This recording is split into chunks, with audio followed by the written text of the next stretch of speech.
Hello all, it's the 27th of February 2018 and you're here with Dan in Essex UK. So today we're going to have a bit of a discussion about millennials. So what is a millennial? It's somebody born in between the early 1980s to the early 2000s. So quite a bit of a time in between those years. And I have read a report, several reports, some on my newsfeed on the phone here and some on YouTube as well, and this is just one of them. UK millennials are on track to be the most overweight generation since records began, health experts say. Population trends. More than 7 in every 10 people born between the early 80s and the mid-90s will be fat by the time they reach middle age. In comparison, about half of the baby boomer generation, and that's people that were born just after World War II, were fat at that age. So a little bit alarming there. And with regards to obesity, etc., you're at a greater risk of heart attack and strokes, type 2 diabetes, osteoarthritis and some cancers. So some rather scary stuff there that I think we can all agree that we want to avoid all of those things. So why am I making this video here? Well, I myself am a millennial,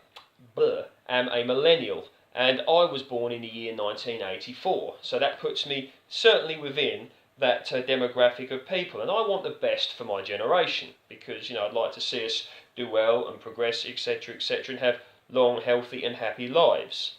So I was thinking, what can people do to help themselves with regards to this? And I was thinking, well, growing one's own food again. And when I start looking at just how many benefits there are of growing one's own food, just from, even from a relaxation perspective, from a health perspective, from a nature perspective, the benefits, they just keep, to me, just getting greater and greater. So what I did was I did a bit of research on the internet.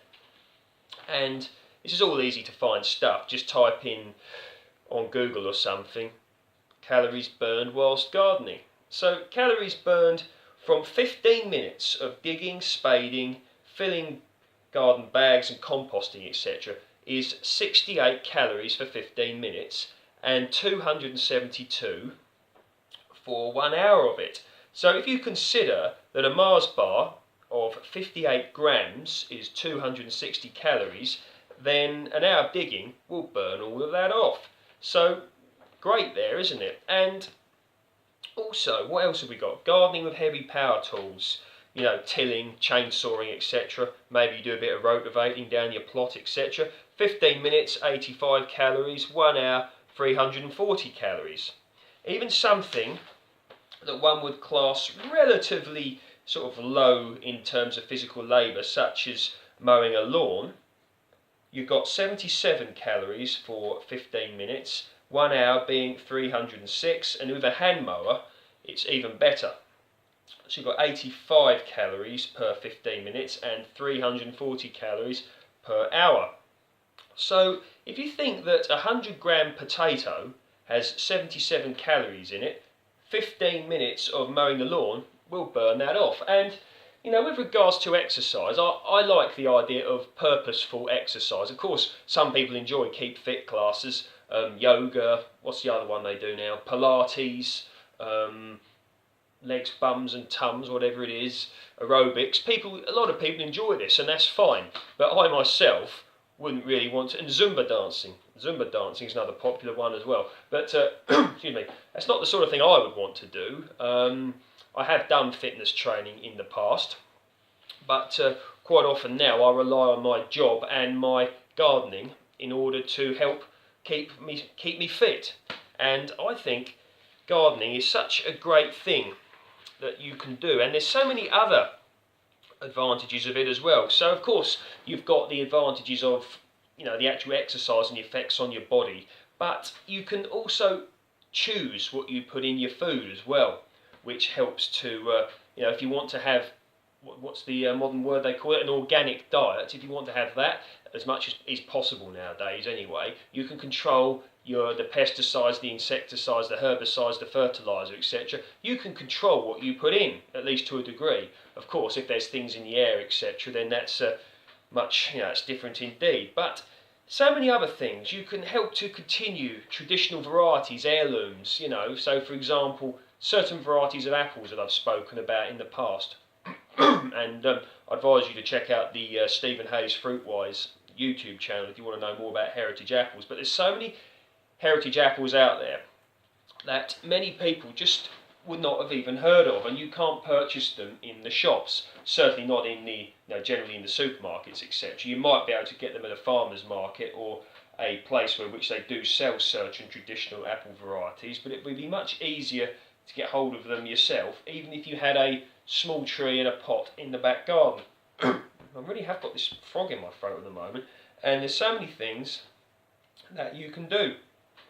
And you can just help to generate beauty, which I think really does help one's own well-being. So if you think about, you just go outside and you grow a few flowers, or even vegetables that have attractive flowers on them. If you think of courgette and marrow plants when they flower, they've got them lovely yellow flowers on them, haven't they? And runner bean flowers. Just, you can stop and pause and admire that beauty. At least I do anyway. And just think when you walk around a beautiful, garden that's well kept, the joy in which that can bring you and other people, and even passers by. I mean, if you've got just a few marigolds and geraniums in your front garden, and there's people walk by, chances are a lot of them will appreciate that, even if they don't really know that they do. And there's other reasons as well. So, if you're working in an office, you're going to be in there with circulating air generally. Of course, in the summer, etc., you might have windows open and, you get the idea. But outside at the allotment with some fresh air, I think it can help with one's mood. And it's believed that it can contribute. I'm no scientist, by the way, so this is why I'm reading stuff off of here that I've gathered. Serotonin, which contributes to feelings of happiness and relaxation. So a great thing. And on the more practical level, as a gardener myself, just that smell of cut grass. Just think of it, that first cut in the spring, the smell of the cut grass. And one thing that always makes me think, it really does make me think of summer, is that smell of geraniums. Really, really lovely smell. And you can smell them from a distance away. And I think that helps to contribute to one's overall well-being, especially if you've been sitting in an office all day, or driving around in a car all day, whatever you do for a living, to just take a step back and think and take it in around you. So many things that can be learnt from the benefits of gardening. And I just think that there's so much that can be gained from this pursuit, a lot of which we don't even know about. And I understand there are people out there that don't have the good fortune to have a garden.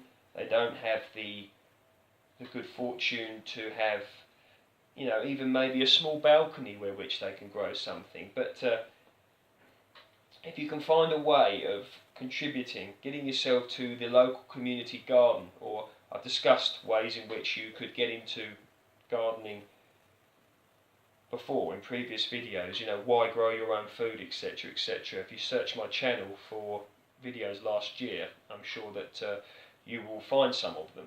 But now, I've told this story before, but because there's several new subscribers to my channel, I'll tell it again. I knew a lady who she really did have a lot stacked up against her. She'd had some terrible things in her life happen to her, and she was an amputee, and she'd lost her sight in one eye, but she used to grow tomato plants in a raised bed, and she was obviously in a wheelchair as well. And I just think that,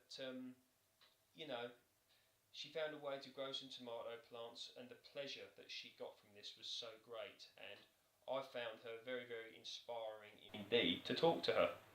And she was, quite upbeat about it, and just the pleasure she got from these few tomatoes that she grew every year was fantastic. So I really hope that people out there are considering, taking up gardening, allotmenteering, working in the community garden, even growing stuff on your windowsill, in order to help yourself and nature and society as a whole, because So much extremism in the world, either way now. We all need food, remember.